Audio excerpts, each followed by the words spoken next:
ဝင်ခလိုက်ပါလေချစ်တယ်ဆိုလဲကြာရင်ငါယူလိုက်မယ်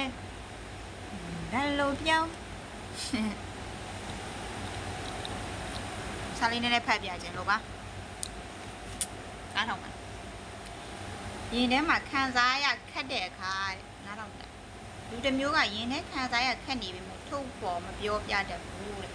ရင်ထဲအလိုမကျတာရှိရင်ထုတ်ပေါ်ပြောလိုက်ရင်ကောင်းသွားတယ်လို့ဘေးပတ်လေကလူတွေကပြောပြီးမှဒီကိစ္စကိုတကယ်စိတ်တူကိုယ်တူခံစားပေးနိုင်မယ်လို့ဘယ်နှယောက်ရှိနိုင်မလဲတဲ့ဘယ်နှယောက်ရှိနိုင်မလဲထင်တယ်နားလေသဘောပေါက်သွားခဲ့လို့လည်းဖြစ်ကောင်းဖြစ်မယ်တဲ့မောပန်းနွမ်းနဲ့သွားခဲ့လို့လည်းဖြစ်ကောင်းဖြစ်မယ်အပြတ်ဆောင်ခံစားချက်တွေကိုတင်တယောက်တည်းပဲခြေဖြတ်ချင်ခဲ့တယ်အပြုံးကိုအလေးထားလို့အတွက်ခြံထားပြီးမျက်ရည်ကိုကိုယ်တိုင်အတွက်ထားလိုက်တယ်တင်းမှလည်းတောက်ခံမထားနိုင်တဲ့အချိန်ရှိမှာပဲတဲ့ဥပမာတနေ့တာအလုပ်လုပ်ပြီးတဲ့နောက်မောပန်းနေပြီမဲ့အိမ်ပြန်ရောက်ချိန်ဝေယဝစ္စလို့ရည်တယ်ဥပမာအချိန်အကြာကြီးချစ်ခဲ့တဲ့လူတစ်ယောက်နဲ့အနာဂတ်တစ်ခုကိုပိုင်ဆိုင်ရကနေချိန်အကြောင်းကြောင့်နောက်ပိုင်းမှာပြန်တွေ့တဲ့အခါဒစိမ့်ဖြစ်သွားခဲ့ကြတယ်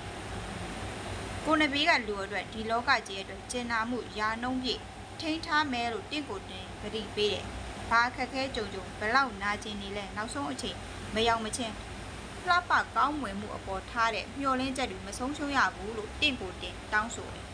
ဒါကြောင့်တင်မငိုဘူးတင်ဒေါသမထွက်ဘူးတင်မငြင်းညူဘူးတင်နားလည်မှုပိုရှိလာတယ်စိတ်ခံစားချက်ကိုအလွယ်တကူမထုတ်ဖော်တော့ဘူးချစ်တဲ့သူကိုပိုချစ်ရမယ်ပိုကျင်နာရမယ်လို့မတောင်းဆိုတော့ဘူးအတန်တိတ်ဖက်တင်ပေးဆက်ခဲ့တော့တယ်တကယ်လို့ပြန်လဲပေးဆက်သူရှိရင်တင်ဝမ်းမြောက်ဝမ်းတာလက်ခံတယ်တကယ်လို့မတိကျိုးကြုံတဲ့သူရှိရင်တင့်ပါတာသူအတားလေးပဲလက်ထွက်ထားတယ်ဒီလိုနားလည်မှုရှိတဲ့တင်ဟာမြင်ရသူချင်းကိုနင့်စေပါတယ်တဲ့ဒီလိုစာတစ်ပိုက်ဖတ်ပူးပါတယ်တဲ့အမြဲတမ်းရည်နေတဲ့သူတယောက်ကတနေ့နေ့မှာရုပ်တရက်ငိုပြီးဆိုရင်တခြားသူတဲ့အတန်ကျဲတယ်တဲ့အเจ้าကပျော်ရွှင်နေတဲ့သူတယောက်တိတ်ဆိတ်ငြိမ်သွားပြီးဆိုရင်ဒါဟာသူတကယ်ခံစားသွားရလို့ပါတန်မာနေတဲ့သူတယောက်နားရဲလို့ညည်းပြီးဆိုရင်ဒါဟာသူတကယ်ထိကြိုက်နာကျင်သွားလို့ပါတဲ့